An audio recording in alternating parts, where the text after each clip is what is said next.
안녕하십니까. 9월 26일 목요일 OBS 뉴스 오늘 시작합니다. 함께할 두 분 소개합니다. 김대현 시사평론가, 김성환 시사평론가 자리에 있습니다. 어서 오십시오. 네, 안녕하세요.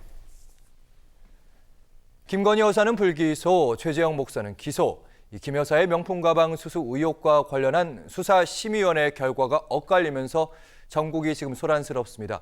왜 같은 현안에 같은 혐의에 다른 결과가 나왔을까?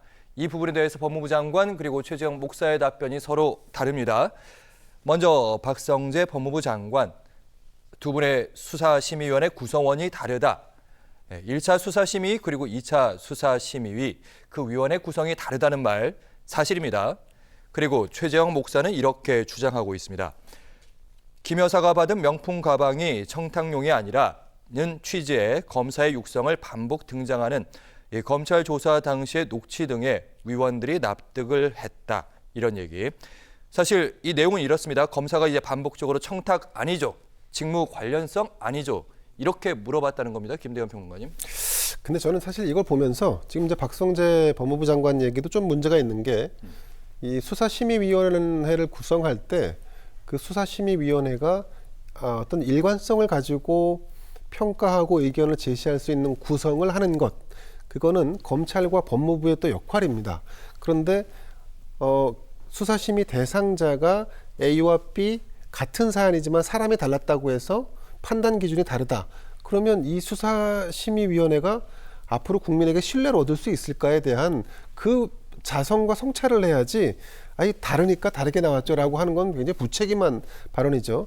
근데 그에 반해서 최재형 목사라고 하는 분은 저는 이제 일단 타깃을 대통령의 영부인으로 잡은 거, 그렇기 때문에 본인이 상대적으로 약자이고 어떤 공격을 해도 그 공격이 약자이니까 다 어떤 받아들여져야 되고 수용돼야 한다라고 하는 이런 논리적인 비약이 성립되게 되는데, 그런데 저는 최재형 목사가 하는 이 목적을 위한 모든 수단들이 정당화될 수 없다. 그런 점에서 아마 수사심의위원회도 나름대로 판단하지 않았을까, 이 말씀 먼저 드리고. 예. 자, 근데 어쨌든 민간이 이렇게 수사에 관련된 부분에서 기소를 할지 말지를 평가하는 것은 객관성은 충분히 담보하고 검찰보다 더 높은 객관성을 가질 수는 있겠습니다만, 전문성의 측면에서는 지금과 같은 결과가 초래될 수 있다. 같은 사안을 두고 기소와 불기소가 엇갈리는 이런 상충되는 결과를 낳을 수 있다는, 이거는 기본적으로 한계를 가지고 있다라고 우리가 인정할 수밖에 없습니다.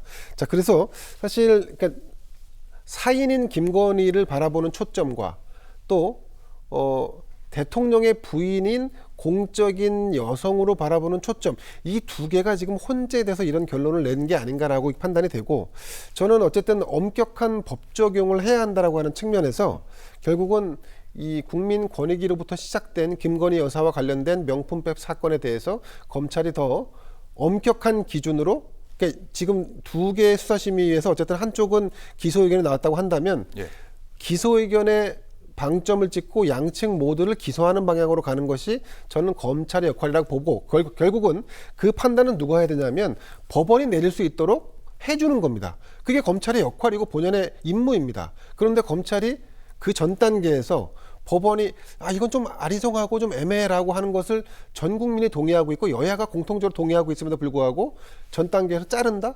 그거는 검찰이 해야 할 역할이 아니고 검찰의 존재의 의미를 스스로 부정하는 거다. 지금은 기소를 해서 판단을 법원이 할 수 있게 하는 게 맞다라고 봅니다. 알겠습니다. 예. 저도 동의하는데요. 참고삼아 말씀드리면 우리 이제 수사심의위는요, 미국의 배심원제와 같은 역할로 만들기 위해서 한 거예요. 그러니까 재판 과정에서 배심원이 참여하는 방식이 아니라 일단 검찰이 기소를 할지 말지 결정하는 단계에서 일종의 배심원이 참여하는 그 형식이거든요. 그러니까 배심원들도 미국도 마찬가지지만 결국 추첨으로 뽑게 되거든요. 근데 이 추첨으로 뽑아가지고 결론이 달라서 그 참석한 사람이 다르기 때문에 다른 결론이 나왔습니다. 이 법무부 장관이 과연 할 말인가, 이런 생각이 들고요. 그리고 지금 그 김건희 여사 관련되어 있는 문제에서 핵심은 그러니까 단순히 검찰이 기소를 할 거냐 말 거냐의 문제는 아닐 거예요. 왜냐하면 이번에 최재형 목사 수심위에서 그 판단을 4개 법을 판단을 한 거잖아요. 그 중에서 청탁금지법만 좀 관심을 갖고 있는데요. 나머지 3개 법안, 법률 위반 혐의, 예를 들면은 주거 침입 혐의, 뭐 이런 것들까지 다 판단을 이번에 했어요. 전부 다 불기소 결정이 나온 거예요.